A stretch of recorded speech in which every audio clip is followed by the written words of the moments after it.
नमस्कार दोस्तों, साहित्य ज्ञान क्लासेस में हार्दिक स्वागत है आपका। आज के सत्र में हम अध्ययन कर रहे हैं हिंदी नवजागरण की वैचारिक पृष्ठभूमि के अंतर्गत अंबेडकर दर्शन कि किस प्रकार डॉक्टर भीमराव अंबेडकर ने अपना दर्शन दिया और जनता को, समाज को आगे बढ़ाने का प्रयास किया है। तो इस क्रम में हम अध्ययन करेंगे अंबेडकर दर्शन में डॉक्टर भीमराव अंबेडकर के विचार, डॉक्टर भीमराव अंबेडकर के द्वारा जाति व्यवस्था में सुधार कि किस प्रकार उन्होंने व्यवस्थाओं में सुधार किया और महिलाओं तथा वंचित वर्गों की मुक्ति कि किस प्रकार महिलाएं हमारे समाज में और वंचित जो वर्ग थे उनको उचित सम्मान और उचित स्थान प्राप्त नहीं था, वह सब डॉक्टर भीमराव अंबेडकर ने उन्हें प्रदान करवाया और समाज को एक नई दिशा प्रदान की। तो आज के सत्र में हम अंबेडकर दर्शन का अध्ययन करेंगे। तो चलिए शुरू करते हैं। अंबेडकर दर्शन क्या है और ये विचारात्मक जो प्रश्न हैं यहाँ से UGC net, set, assistant professor की परीक्षाओं में प्रश्न आते हैं इससे कि किस प्रकार अंबेडकर दर्शन आया और अंबेडकर दर्शन ने क्या किया। सर्वप्रथम अंबेडकरवाद, अंबेडकरिज्म स्वाधीनता आंदोलन के दौरान उत्पन्न हुई एक प्रमुख विचारधारा थी। क्या थी यह विचारधारा थी और किसके द्वारा दी गई? डॉक्टर भीमराव अंबेडकर के, जिसने दलितों पर होने वाले शोषण व दमन के विरुद्ध काफी उग्र तेवर अपनाया। जो दलित का अर्थ है हमारे समाज में दबे कुचले हुए लोग, जिनकी आवाज को कोई सुनता नहीं था, जो समाज में एक गुमनाम जीवन जी रहे थे, उन सभी को दलित कहा गया और उनका जो शोषण हो रहा था उन शोषण के विरुद्ध, शोषण के खिलाफ डॉक्टर भीमराव अंबेडकर जी ने आवाज उठाई। डॉक्टर भीमराव अंबेडकर जिन्हें आधुनिक पश्चिमी शिक्षा प्राप्त करने का मौका मिला था, वे अपने गहन तर्क और चिंतन के आधार पर एक नए सामाजिक आंदोलन का सूत्रपात किया। उन्होंने डॉक्टर भीमराव अंबेडकर थे भारतवर्ष के ही और इन्होंने विदेशों में जाकर अच्छी शिक्षा का अध्ययन किया और इन्होंने देखा कि पश्चिमी समाज में, पश्चिमी पाश्चात्य संस्कृति में, वहाँ पर आधुनिक जो लोग हैं किस प्रकार समाज में व्यक्ति को व्यक्ति माना जाता है, ऊंच नीच, भेदभाव, दलित, इस तरह का कुछ विदेशों में है ही नहीं। उन्होंने जो शिक्षा प्राप्त की और अपनी शिक्षा के दम पर सभी दबे कुचले शोषित व्यक्तियों को उन्होंने उनको शोषण से मुक्त किया।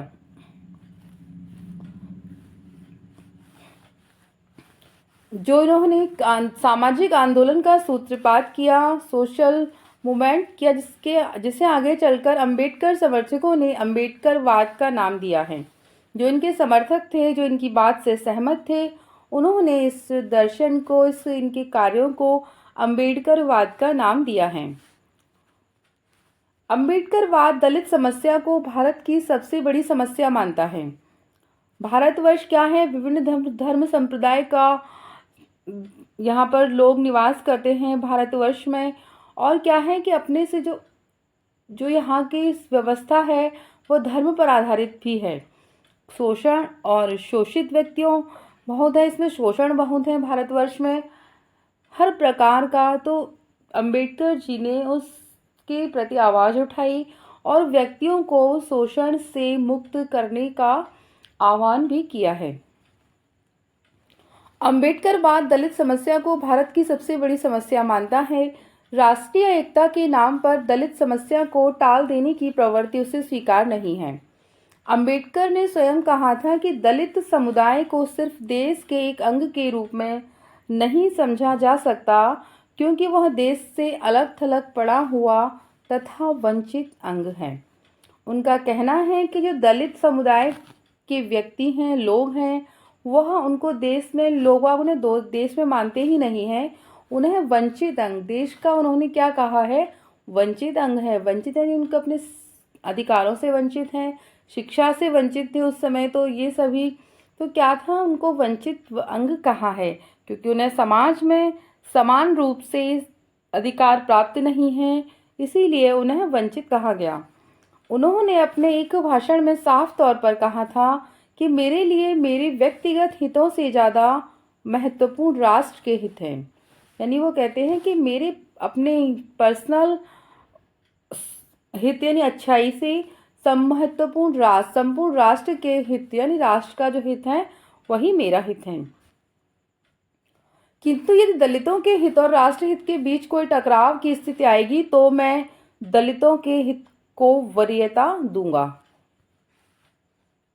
अंबेडकरवाद के अनुसार जाति व्यवस्था और वर्ण व्यवस्था का पूरी तरह खात्मा किए बिना हम समानता इक्वलिटी का आदर्श नहीं पा सकते। अगर अंबेडकर का जो दर्शन है, अंबेडकर जी कहते हैं कि भारतवर्ष में क्या है, जाति व्यवस्था है, वर्ण व्यवस्था है, तो उस व्यवस्था में क्या है, सभी क्या है, ऊंच नीच उच्च नीच सभी का फासला है, एक है ना। किसके द्वारा बनाया गया है, व्यक्तियों के ही द्वारा बनाया गया है। वो कहते हैं कि ये जो खात्मा नहीं होगा, इसको खत्म नहीं किया जाएगा जाति व्यवस्था को और वर्ण व्यवस्था को, तब तक हम समाज में इक्वलिटी यानी समानता की बात नहीं कर सकते। जाति के खत्म होने का मतलब सिर्फ यह नहीं है कि सभी जातियों के लोग समाज में एक साथ उठने बैठने लगे। जब तक जाति की धारणा आम आदमी के दिमाग से पूर्णतः विलुप्त और नष्ट नहीं होगी, तब तक समस्या का समुचित समाधान नहीं हो सकेगा। ये उस समय की बात है जब हमारे भारतवर्ष में उच्च संप्रदाय के लोग निम्न संप्रदाय के व्यक्तियों से कार्य करवाते थे। उनको समाज में जो वर्ण व्यवस्था थी, समाज वर्ण के आधार पर व्यक्तियों के कार्य में विभाजन था, शिक्षा का अधिकार नहीं था दलित और उन सभी वर्ग के व्यक्तियों को, तो वही उन्होंने उसी के प्रति आवाज़ उठाई है अंबेडकर जी ने। उन्होंने कहा है जब तक व्यक्ति के दिमाग से यानी व्यक्ति उस सोच से नहीं बाहर निकलेगा कि हम उच्च हैं, निम्न हैं, वर्ग हैं, मतलब इस प्रकार की जो चीज़ें हैं समाज में गलत दिशा समाज को दिखाती हैं, उनसे व्यक्ति बाहर नहीं निकलेगा, उस सोच को नहीं बदलेगा, तब तक समाज का समुचित विकास नहीं हो सकता और उस समस्या का भी निदान नहीं हो सकता। अंबेडकर के अनुसार जाति व्यवस्था का संबंध हिंदू समाज की धार्मिक मान्यताओं से है, क्योंकि हिंदुओं के कई धार्मिक ग्रंथ जाति व्यवस्था को बढ़ावा देते हैं। इसलिए जाति व्यवस्था को खत्म करने की शर्त है कि हिंदुओं को सिर्फ एक प्रामाणिक धर्म ग्रंथ स्वीकार किया जाना चाहिए, जैसे गलत धारणाओं का समर्थन न करता हो। यानी क्या है कि हिंदू धर्म में बहुत सारे वर्ण हैं, बहुत सारे वो हैं, तो ऐसा नहीं, सिर्फ एक धर्म अपनाओ, हिंदू धर्म। शेष सभी ग्रंथों को कानूनी तौर पर निषिद्ध कर दिया जाना चाहिए। इसके अलावा धार्मिक पदों पर सिर्फ ब्राह्मणों के आसीन होने की परंपरा का भी निषेध किया जाना जरूरी है। यानी जो समाज है वो ब्राह्मण है, वो क्या था उस समय कि ब्राह्मण वर्ग है, वो गद्दी एक जो है वो एक पारिवारिक किसी व्यक्ति को मिल गई तो वही उसका काम करता रहेगा। पर क्या है, उनका कहना है कि ज्ञान के आधार पर व्यक्ति को उच्च पद प्राप्त हो। पुरोहित जैसे धार्मिक पदों के लिए समाज के सभी वर्णों को समान अधिकार प्राप्त होने चाहिए। डॉक्टर अंबेडकर ने यह भी कहा था कि यदि हिंदू समाज दलितों को मानवोचित गरिमा ह्यूमन डिग्निटी प्रदान नहीं करता है तो दलितों को हिंदू धर्म छोड़ देना चाहिए। उन्होंने स्वयं 1956 ईस्वी में अपनी मृत्यु से कुछ माह पूर्व अपने हजारों समर्थकों के साथ हिंदू धर्म त्याग कर बौद्ध धर्म को अपना लिया था। किसने? डॉक्टर भीमराव अंबेडकर जी ने।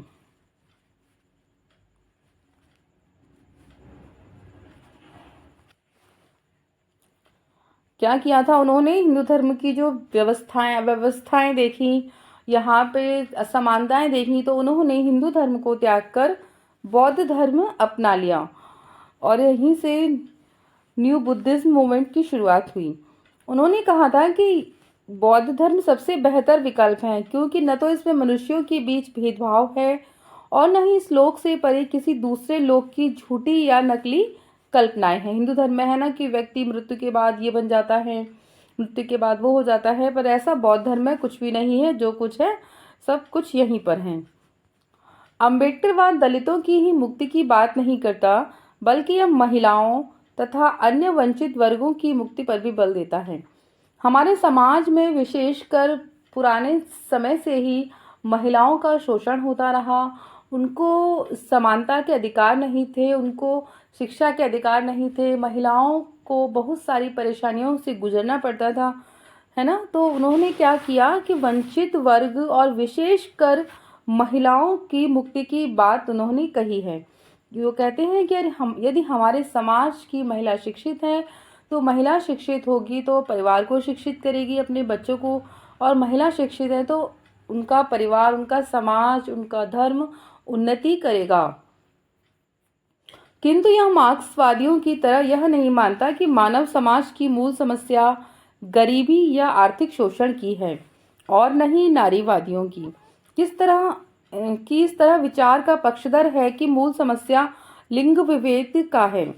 वो कहते हैं कि जेंडर के आधार पर व्यक्ति को कार्यों का विभाजन नहीं करना चाहिए। सभी काम समान रूप से महिलाओं के लिए भी पुरुष के लिए भी समाज में उतने ही अधिकार होने चाहिए जितने एक पुरुष को मिलते हैं, उतने ही समान अधिकार एक महिला को भी प्राप्त होने चाहिए। इसका मानना है कि भारतीय समाज की मूल समस्या जातिगत भेदभाव की है, शेष समस्याएं उससे ही जुड़ी हुई हैं। वर्तमान भारतीय राजनीति में अम्बेडकरवाद का प्रभाव काफ़ी ज़्यादा दिखाई पड़ता है। इसका पहला महत्वपूर्ण उदाहरण काशीराम द्वारा 1978 में स्थापित वामसेफ, इन्होंने की स्थापना की थी, ऑल इंडिया बैकवर्ड एंड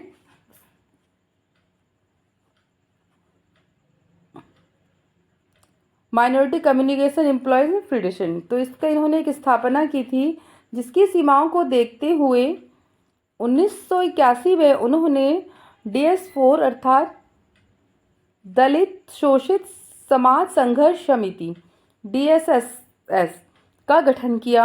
1984 में DS4 को ही भंग करके बहुजन समाज पार्टी BSP का निर्माण किया, जो वर्तमान समय में अम्बेडकरवाद पर आधारित सबसे बड़ा राजनीतिक दल है। महाराष्ट्र में नामदेव ढसाल हैं, इन्होंने द्वारा स्थापित दलित पैंथर्स पार्टी, ये कहाँ पर हुई दलित पैंथर्स पार्टी? महाराष्ट्र में। तथा हाल ही में उत्तर प्रदेश में उदित राज द्वारा स्थापित इंडियन जस्टिस पार्टी इसी विचारधारा के अन्य उदाहरण है। यानी एक विचारधारा जो समाज में चली, उसी विचारधारा को लेकर लोगों ने अन्य पार्टियां बनाई और उसका विकास किया। महाराष्ट्र में रामदास अठावले की रिपब्लिकन पार्टी ऑफ इंडिया भी इसी विचारधारा से प्रभावित हैं। यानी जो पार्टियां बनी वो, इन पार्टियों का भी मेन उद्देश्य यही है कि समाज को उचित राह दिखाई जाए, महिलाओं को समान अधिकार प्राप्त हों, वंचित वर्ग है वह भी अपने अधिकारों के लिए जागरूक बने, समाज उच्च दिशा की ओर प्रगति करे। तो आज के सत्र में इतना ही। हमने अंबेडकर दर्शन का अध्ययन किया, अम्बेडकरवाद को पढ़ा। आगे के सत्रों में जुड़े रहिए। अगर वीडियो अच्छी लगी है तो लाइक कीजिए, चैनल सब्सक्राइब नहीं किया है तो चैनल को सब्सक्राइब कीजिए, शेयर कीजिए और कमेंट्स कीजिए। आगे के सत्रों में जुड़े रहिए। धन्यवाद।